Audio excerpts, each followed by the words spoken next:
guys, welcome back to my channel. It's your girl Starflame. So in this video we're gonna talk about Kanye West's new wife will play a major role in the rapper's career comeback, says expert. Now, we know that you know, he took a little break from social media.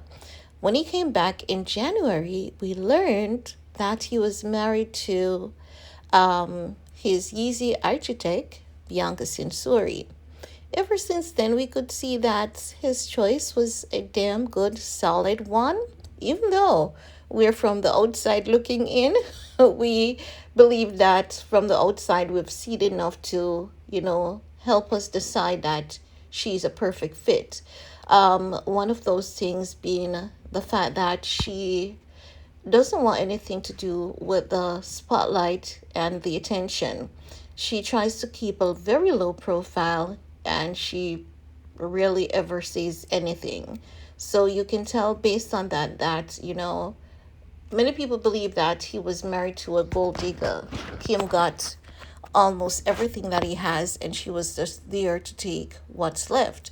But Bianca has been defying the odds, even though she's not making an effort to prove herself to people. She's just living life on her terms. But people are gradually, beginning to realize that there's more to her than what meets the eye. But let's talk about what this expert is saying, weighing in on Ye's and Bianca relationship and how Bianca will help him to make a comeback. Now, this expert happens to be a crisis management expert. Now, they're saying that the rapper is thought to be planning a career revival after he was dropped by a number of major brands following his vile racist outburst. I don't see that vile racist outburst, but to keep the story going, what I remember is that last year, November 2nd, the meaning of anti Semitism was changed to reflect the Jewish community only.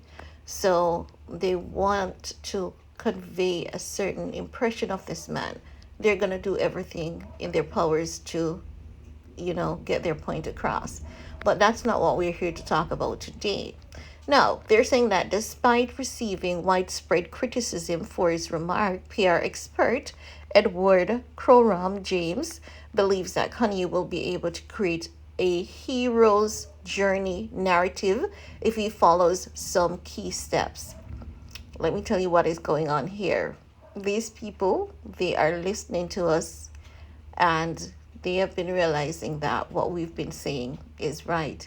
I believe that Ye would have made his comeback because, as I've said to you guys, and this is what I realized, many of us realized this. Some of us, it was this year. Some people, it was late last year that we realized that Ye's steps are ordained.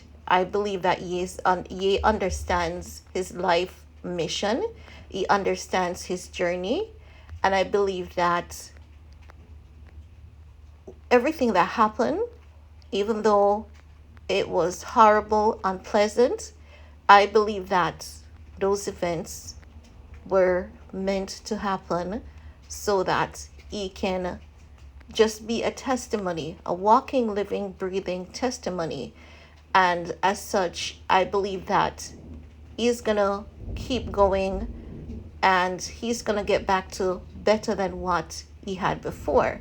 Not just that, a pastor, I forgot the name of the pastor, even prophesied that this was going to happen to Ye. He spoke about Ye being cancelled and God ordaining Ye's step. Ye is here for a mission, and his mission is to prove to people that there's still a God. And that's not him wanting to prove to people, that is what he was sent here for, right? So after the pastor said what he said, many people thought that that pastor was just being ridiculous until they saw that everything he said that was going to happen to Ye did in fact happen.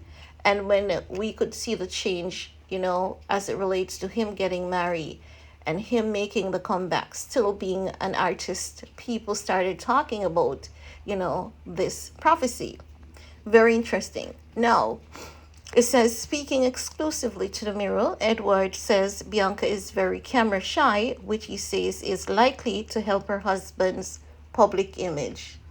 Ding, ding, ding, ding, ding. We all know that. We all knew that because Kim pushed that man in the media so much that he said the very first time he had to take a pill was because of a paparazzi. Kim did not care about his mental health and what the media was doing to it.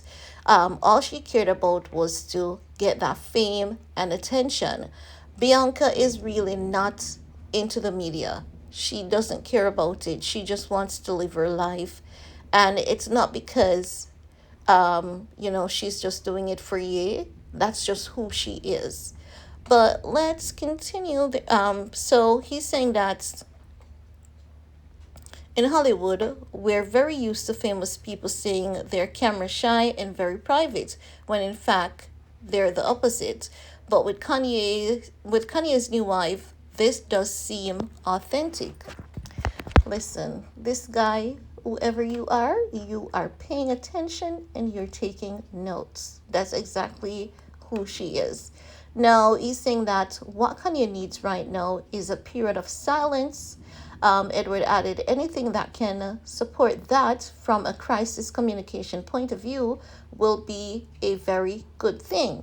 The expert said Kanye has a significant reputation problem at the moment, but added that it's not yet fatal. Thank God there's someone who sees that. As I've said, it's rather sad to see the media. They're not even talking about Trump. The Epstein files was released. They're not talking about that. Everyone keeps talking about Ye. So, even though they may say they don't like him, they're actually obsessed with him. They're obsessed with the fact that he's very smart. This man is very wise. He might have made foolish mistake, but he's very wise, very talented, very artistic, and he's just funny without even trying to be funny. So when you have all those amazing elements going on for you, comeback is definitely a must. And with God in his driver's seat, it is definitely bound to happen. Let us continue. He's saying that he is fortunate that in the public perception, there is a sense that his racist outbursts are the results of ongoing and well documented mental health problems instead of genuine racism. And that's no racism, if you ask me. He did ruffle a few feathers, but that's not racism. No, Edward said that the first step Kanye needs to take is to accept that he struggles with his mental health, which he suggests caused the rapper's racist outbursts. I believe that the stress of his divorce at the time also really did a number on him, and what Kim did with Pete and Kim using his kids as a weapon against him, I believe that also really played a number on him. But let's continue. They're saying the crisis management expert added, secondly, he needs to apologize for his truly terrible statement. He has apologized so many times. Get over that, because nothing he says at this point is going to make it right. Those people want money, and if he's not going to keep giving them money or commit to giving them money annually, they're not going to be happy with anything that comes out of his mouth, no matter how he says it. So I believe it's time to close that chapter and move on. Now they're saying that as a third, he needs to be seen to be seeking professional help. He doesn't need to be seen taking no damn professional help. That's his damn business. He doesn't need to be seen taking professional help. That's just too much. So let's not get over ourselves. No, they continue by saying, traditionally, this would mean checking himself into a clinic for a period of time. That's how you kill people in America. You keep checking them into clinics. You all need to cut this out. One system cannot work for different mindsets. It's like it's not making any sense. No two people are alike.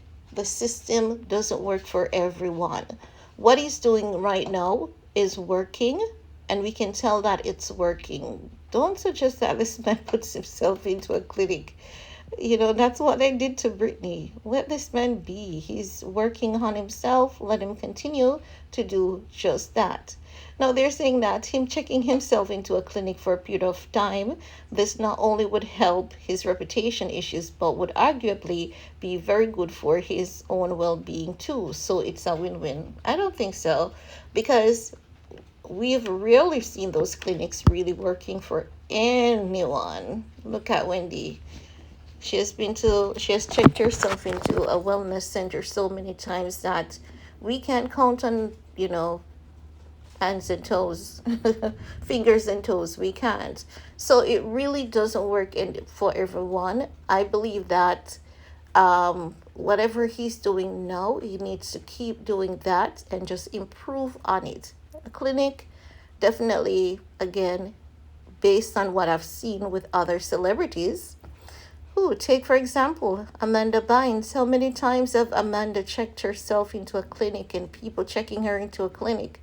The last time Amanda had to practically physically fight to check herself into a clinic. These clinics only takes the money from the celebrities. We don't see any results from any of them. If anything, what we've seen is people losing their lives after going to these clinics, these celebrities. Maybe for an average citizen, it may work, but I've never seen it working for a celebrity. If anything, I've seen it being more catastrophic than anything else. Now, Edward is saying that we all know he's more than capable of that, and the thing that will ultimately get him out of his hole is his incredible talent. Yes, I've always said that, and anyone who knows this man knows his work. They automatically know that his talent cannot be contained, and as such, he's destined for success, no matter what people thinks he should or shouldn't do. And the mere fact that at the end of the day, when you look back at Ye's work, it has always been good. He has always worked with a lot of people, even the people who are coming against him, because even with that George Floyd entire thing, when George Floyd lost his life and many people were out there protesting, yada, yada, yada, yada, Yale was the only one who said, what about his daughter? His daughter is going to need to get her education. So let me go ahead and take care of her tuitions and everything. He was the only one that did that. And then because he said that George Floyd died of fentanyl, George Floyd family wanted to sue the shit out of him. Let me tell you something. I've learned so much through Ye that um, I don't know. I believe he needs to write a book and ensure that this book is published in every country, because when you look at the work that he has done, even with philanthropy, people are actually telling people that Ye hasn't given anything to anyone. He haven't helped any inner city community. He hasn't helped the black community. And do you believe that people actually believe these nonsense, even though there is a history of him doing so? And as such, that's the reason why he has received many awards and you know achievements. He was recognized by many well-established institution. So half the times, or more than half the times, the things that is being published about this man, the unpleasantries, if you've been following his story, you would know that it's not true. When they say that Ye doesn't like his own people, if you know his history, you would know that automatically it's a lie. But at the end of the day, people will always pick a side, and sometimes they pick the side that suits their ego. It's not what is right, but it's what suits their ego. Many people I've always been envious of him because, you know, he's just a little man from Chicago. His mom was a professor, he's a college dropout, and that is one thing that people used to throw at him consistently, the college dropout. And he said that he was prepared for people to throw that at him consistently, and it's why his album, College Dropout, and that album really has helped a lot of people to find themselves, to pick themselves up, and to keep going. I've always said that, one day to come, this man is going to go down in history as one of the greatest philosophers of all times. Don't look at those minor flaws and errors and think that those makes him him. With everyone that is good, you're gonna get an ounce of bad. Everything has to balance out at the end of the day. You have to take the yin with the yang. While I understand that, he has ruffled a few feathers, I know that his intentions um, wasn't set on hurting anyone or making anyone feel as though, you're not recognized, you're not acknowledged as a human being. His simple stance was black people needs to be protected. But then black people was brainwashing to believe that. It's funny. It's really funny how we still allow people to brainwash us. I have to laugh because it really is. And this is the reason why oftentimes when Candice Owen speaks and people are offended, I'm not.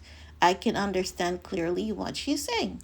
And one thing she has said most recently that resonates, and that's the black community is weak. And we are weak because we just put up with all sort of bullshit. They can cancel everyone, and we really don't stand together. And again, I would not be giving George Floyd a statue. Defending his legal and his constitutional right, is it? And it wouldn't get beyond that point, ensuring that his child is taken care of. Anyone else outside of that would be on their own. And that's just my stance. That's just my belief. Everyone sees things differently, but I would never ever contribute or agree to a statue of a man who has a criminal record, especially if that criminal record wasn't one of a Robin Hood like nature. Hell no. But that's all I have to share with you guys. Let me know what your thoughts are and see you all next time. Bye, guys.